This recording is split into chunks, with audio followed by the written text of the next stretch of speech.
Bismillahir-Rahmanir-Rahim. Tu'izzu man tasha wa tuzillu man tasha. O Allah, you honor whom you will and you humble who you will. Janab Speaker, we bow our heads before Almighty Allah. They didn't realize कि आपके पास कुछ notes वगैरह का. वैसे तो नहीं होते लेकिन आज जी Janab Speaker, we bow our heads before Almighty Allah, who has blessed Pakistan with a military victory over India, with a diplomatic victory over India, and with a narrative victory over India.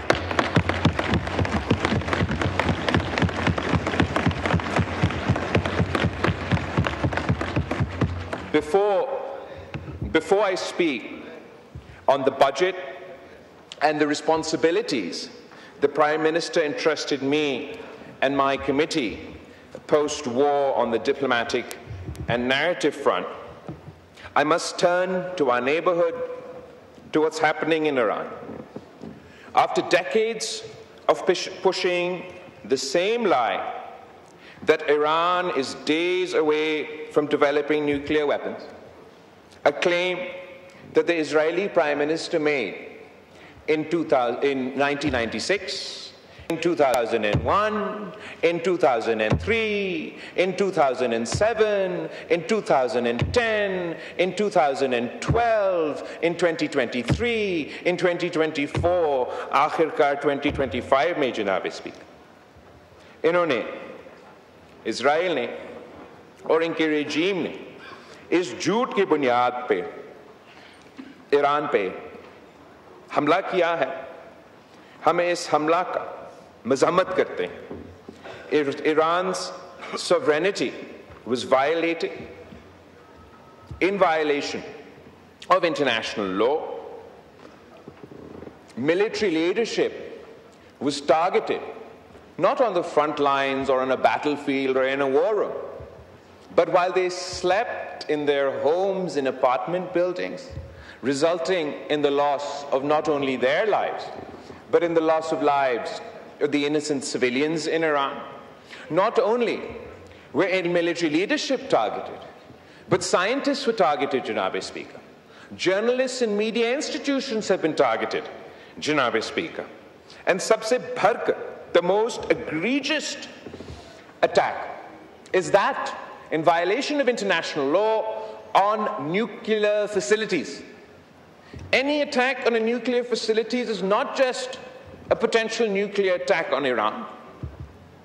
For खुदा ना खास्ता अगर उस nuclear facility को नुकसान के नतीजे में कोई लीक होता तो उसका नुकसान सिर्फ ईरान तक महदूद नहीं होता. It would have consequences for all neighboring countries in the region, including Pakistan. तो हम इसको सख्ती से इस बॉम्बिंग को, इस हमला को कमज़ामत करते हैं. Yesterday, Janab Speaker, yesterday, the United States conducted a more expansive attack on Iran's nuclear sites, and the Israeli government is forcing the United States public into a war that the people of the United States do not support, once again based on a lie. The same lie that was peddled before the American public before the Iraq war in 2003, today it is claimed that Iran is the one with weapons of mass destruction. We strongly and vociferously condemn the U.S. strikes, and I call on the government to mobilize their foreign minister, who should try and create a group of like-minded foreign ministers who not only oppose this conflict, but who are at risk, severe risk to themselves, their people, if heaven forbid any of these strikes on nuclear facilities were to result in a nuclear leak. We must emphasize that an attack on nuclear facilities cannot be tolerated under any circumstances. Janab Speaker, there's a poem written in World War II or after World War II. Subscribe करें और bell दबाएं ताकि कोई खबर रह न जाए।